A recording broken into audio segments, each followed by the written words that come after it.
వచ్చి దానియేలును తన దేవుడికి ప్రార్థన చేయటయు ఆయన బతిమాలకుంటూ చూచి ఆ మాటకి చూడండి, ఇక్కడ ఒక మాట మీకు జ్ఞాపకం చేస్తూ ఉన్నా. దానియేలును కూడా ఇక్కడ పరీక్ష పెట్టారు. ఏమని పరీక్ష అంటే, అక్కడ ఉన్నటువంటి దర్యావేస్తు రాజు ఏం చేశాడంటే, వాళ్ళ కింద ఉన్నటువంటి దానియేలుని హెచ్చించడం చూసి ఆ కింద ఉన్నటువంటి వ్యక్తులు ఏం చేశారంటే, నాకండీకి వచ్చాడు ఒక బాలిస దానియేలు, దానియేలుని రాజు తన పక్కన కూర్చోబెట్టుకుంటాడు అని చెప్పేసి కోపంతో దానియేలు మీద కుట్రలు పడ్డారు. ఎక్కడైనా తప్పు దొరికితే పట్టుకుందామని చూస్తున్నారు కదా. గిట్టని వాళ్ళు ఏం చేస్తుంటారంటే, ఎక్కడైనా తప్పు పడితే చూద్దామని చూస్తూ ఉంటారు. ఇక్కడ కూడా దానియేలు దైవభక్తులు. రోజుకి ఎన్నిసార్లు ప్రార్థన చేసేవాడు తెలుసా? దానియేలు 3 సార్లు. మనం ఎన్నిసార్లు ప్రార్థన చేస్తాం చెప్పండి?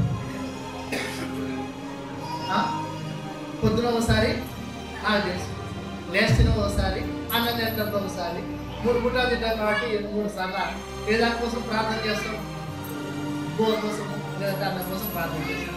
మళ్ళీ రాత్రి పట్టుకునే ముందు ఒకసారి ప్రార్థన చేస్తాం. ఏమో ఎన్ని ప్రార్థన చేస్తున్నారో లేదో నాకు అవునా, ఎన్నిసార్లు చేస్తున్నారు మీకే తెలియాలి. సరే, ఇప్పుడైతే ప్రాసెస్ మాత్రం పెట్టుకోండి.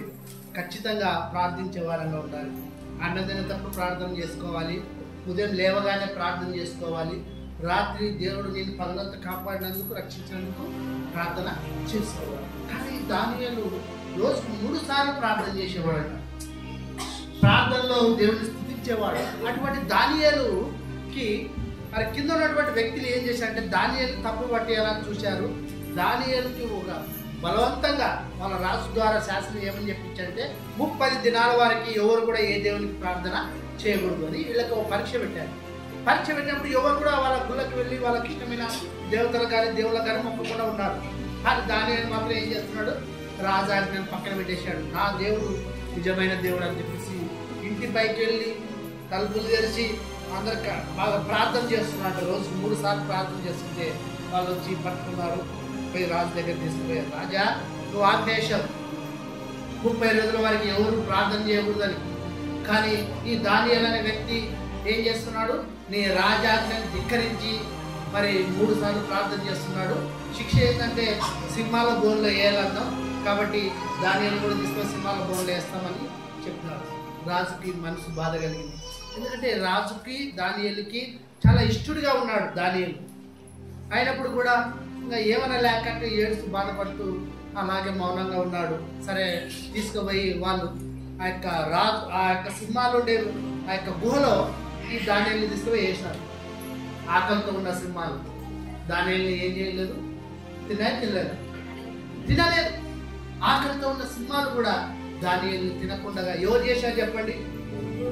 దేవుడు చేశాడు. అంటే దేవుడు డైరెక్ట్గా రాలే, దేవుడు తన దూతలు పంపించి ఆ సింహాలను నోళ్లను మూయించాడు. ఇది మనకి క్లారిటీగా అర్థం చేసుకోవాలి. అంటే దేవుడే చేసేది. దేవుడు ఆర్డర్ చేసింది ఎవరికి? దేవదూతలకి. ఈరోజు మీకు దేవుని దూతల గురించి మాత్రం చెప్తున్నాను, జ్ఞాపకం చేసుకోండి. దేవుని దూతలు దేవుని మాటకు లోబడి దేవుడు ఏం చెప్తే ఆ కార్యాలు జరిగించేది ఎవరంటే దేవుని దూతలు. దేవుడు వచ్చి డైరెక్ట్ చేయడు, గుర్తుపెట్టుకోండి. కాబట్టి ఇక్కడ కూడా మీకు జ్ఞాపకం చేస్తున్నాను, ఆ దానియేలు సింహాల నోట్ల పడుకోకుండా సింహాల నోళ్ళను మూయించింది ఎవరంటే దేవుని దూత. కాబట్టి గమనించండి, ఇంకో మాట మీకు జ్ఞాపకం చేస్తూ ఉన్నాను. చూడండి, తన భక్తుల ప్రాణాలను కాపాడుతున్నటువంటి దేవుని దూతలు, తన భక్తులకు ఆకలి ఉన్నప్పుడు ఆహారం పెట్టినటువంటి దేవుని దూత, తన భక్తులను చూడండి. ఇంకో మాట మీకు జ్ఞాపకం చేస్తాను. చూడండి, ఇంకో మాట మీకు జ్ఞాపకం చేస్తాను. ఇప్పుడు చెరసాలలో వేసినటువంటి పేతురును కూడా దేవుని దూత వచ్చి కాపాడింది. అపోస్తుల కార్యం 12వ అధ్యాయం, అపోస్తుల కార్యం 12వ అధ్యాయం 21 నుంచి 23 వచనాలు చదవండి.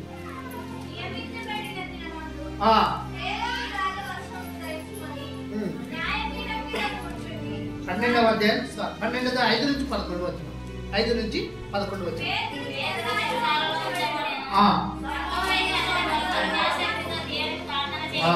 పేతురు చెరసాలలో ఉంచబడిను. సంఘమైతే అతని కొరకు అత్యాసక్తితో దేవునికి ప్రార్థన చేయుచుండెను. పేతురు అతని వెలుపలకు తీసుకుని రావాలని ఆ రాత్రి పేతురు 2 సంఖ్యలతో బంధించబడి ఇద్దరు సైనికుల మధ్య నిద్రించుటను. మరియు కావలి వారు తలుపు ఎదుట చెరసాల కాచుకుంటుంది. ఇదిగో ప్రభు దూత అతని దగ్గర నిలిచెను. అతడు ఉండిన గదిలో వెలుగు ప్రకాశించును. దూత పేతురు పక్కన తట్టి త్వరగా లేమని చెప్పి అతని లేపగా సంఖ్యలు అతని చేతుల నుంచి ఊడిపడెను. అప్పుడు దూత అతనితో నడుము కట్టుకొని చెప్పులు తొడుక్కొనమనెను. అతడు అలా చేసిన తర్వాత దూత నీ వస్త్రం పైన వేసుకుని నా వెంబడి రమ్మని అతను చెప్పాను. అతడు వెలుపలికి వచ్చి దూత వెంబడి వెళ్ళి దూత వలన జరిగిన నిజంగా జరిగినని గ్రహింపగా తనకు దర్శనం కలిగినని తనచెను. మొదటి కావలి వారు రెండవ కావలి వారు దాటి పట్టణముకు పోవు ఇనుప గవిని వద్దకు వచ్చినప్పుడు దానంతటా అదే వారికి తెచ్చుకొనెను.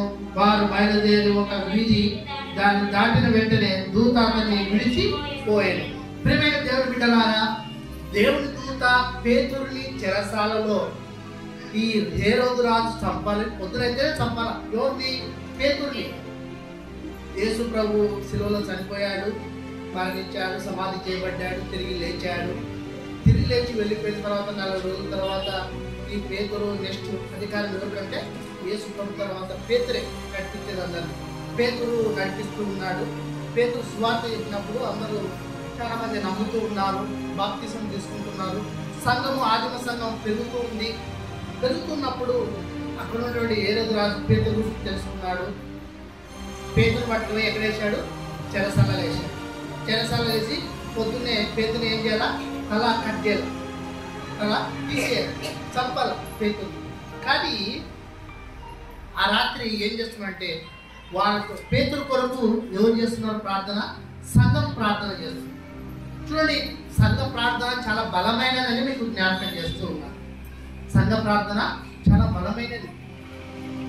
కాబట్టి ఇక్కడ చూడండి, సంఘ ప్రార్థన అనేది మనం ఎప్పుడు కూడా నిర్లక్ష్యం చేయకూడదు. ఎక్కడ 2-3 నా నామమున కూడుకుని ఉంటారో వారి మధ్యలో నేను ఉంటానని ప్రభు ఎందుకన్నాడంటే అది సంఘం. సంఘము అనగా మనం దేవుని బిడ్డలు కలిసి ప్రార్థన చేస్తారో, ఏకీభవించి ప్రార్థించినప్పుడు దేవుడు గొప్ప కార్యం చేస్తాడు. వీళ్ళు చేసిన ప్రార్థన ఎక్కడ పోయింది? దేవుని దగ్గరికి పోయింది. దేవుడు ఏం చేసిందంటే ఒక దూతను పంపించాడు. దూత వచ్చి ఏం చేసిందంటే చెరసాలలో ఏం చేస్తున్నాడు? పడుకున్నాడు పేతురు. ఏం టెన్షన్ లేదు. పొద్దున నిన్ను లేపేస్తారని తెలిసినా కానీ ఆయనకి ఏ ప్రాణ భయం కూడా లేకుండా పండుకున్నాడు అంట. మనకి పొద్దున్న చంపేస్తారని తెలిసిందనుకో, రాత్రి నిద్ర వస్తుందే రాదు. కానీ పేతురు నిద్రపోతే దేవుని దూత పక్కన వచ్చి నిలబడి లేపిందంట. పేతురుని లేపి వెళ్ళి నీ బట్టలు వేసుకో, నీ చెప్పులు తొడుక్కో, రెడీగా సంఖ్యలు కట్టేసినారు. సంఖ్యలన్నీ ఊడిపోయినాయి. దేవుని దూత వచ్చింది, మొత్తం విడిపించేసింది. చక్కగా పోతుంటే ఆ యొక్క చెరసాల ద్వారాలు ఉన్నాయి కదా, అవన్నీ ఊడిపోతాయి. అవన్నీ పక్కకి తొలగిపోతున్నాయంట. వీళ్ళిద్దరూ వస్తూ ఉన్నారు. ఎవరు? దేవుని దూత, పేతురు. వీళ్ళిద్దరు నడుచుకుంటూ పోతున్నారు, నడుచుకుంటూ వెళ్తున్నారు. జైల్లో నుంచి, చెరసాల నుంచి బయటకు వచ్చేసినారు. పేతురు ఏమనుకుంటున్నాడంటే ఇది దర్శనము అనుకుంటున్నాడు. నిజం కాదు, ఇది ఒక దర్శనమేమోలే. దర్శనం అంటే మీకు తెలుసు కదా, కళగంటూ ఉంటారు. కాబట్టి కళ, దర్శనం ఈ రెండింటి తేడా ఏంటంటే కళ అనగా అది నెరవేరు, దర్శనం అనగా నెరవేరేది. దేవుడు ఇచ్చేది దర్శనం. ఇక్కడ మీకు జ్ఞాపకం చేస్తాను. ఈ రెండు కూడా ఒక్కోసారి ఇవి జరుగుతున్నప్పుడు ఈ దర్శనం అని అనుకుంటున్నాడు పేతురు. చూడండి, బయటికి తీసుకొచ్చిన తర్వాత ఒక వీధి గుండా తిరిగేసి వీళ్ళు ప్రార్థన చేసే స్థలం దగ్గర తీసుకొచ్చి వదిలిపెట్టిపోయింది, విడిచిపోయింది దేవుని దూత. చూడండి, అప్పుడు పేతురు తీసుకొచ్చింది. ఇది నిజమే, దేవుని దూత నన్ను బయటకు తీసుకొచ్చాడని చెప్పేసి మరలా వాళ్ళు ప్రార్థించిన చోటుకి వచ్చి పేతురు వచ్చి నిలబడినాడు. హల్లెలూయా. ప్రియమైన దేవుని బిడ్డలారా, కాబట్టి ప్రార్థన అనేది దేవుడు విని ఆ ప్రార్థనలు మీరు ఏమడుగుతున్నారో ఆ కార్యాలను దేవుడు నెరవేర్చేవాడిగా ఉన్నాడు. దేవుడి దూత చూడండి, ఆ పేతురు చెరసాలలో నుంచి బయటకు తీసుకొచ్చినటువంటి సందర్భాన్ని మీకు జ్ఞాపకం చేశాను. చూడండి, కఠినమైనటువంటి పరిస్థితుల్లో కఠినమైనటువంటి ఆ యొక్క ప్రభావం ఉన్నప్పుడు కూడా దేవుడు నిన్ను కాపాడుతాడు. ప్రేమిస్తాడు. మరొకటి మీకు జ్ఞాపకం చేస్తాను. చూడండి మరొకటి మీకు జ్ఞాపకం చేస్తాను. చూడండి, అదే అపోస్తలుల కార్యం 12వ అధ్యాయంలోనే 21 నుంచి 23 వచనాలు. ఇప్పుడు ఈ పేతురు చంపినటువంటి నియమింపబడినటువంటి దినములలో ఏ రోజు రాజవస్త్రములు ధరించుకొని న్యాయపీఠం మీద కూర్చోండి, వారి ఉపన్యాసం చేయగా జనులు ఇది దైవ స్వరమే కానీ మానవ స్వరం కాదని కేకలు వేసి అతడు దేవుని మహిమపరచడంలో వెంటే ప్రభు దూత అతను మొత్తను దాంట్లో పురుగులు పడి ప్రారంభించాడు. పేతుని చంపాలనుకున్నటువంటి రాజు ఏమైనా అంటే పురుగులు పడి చనిపోయాడు. డోర్ పెట్టినారు,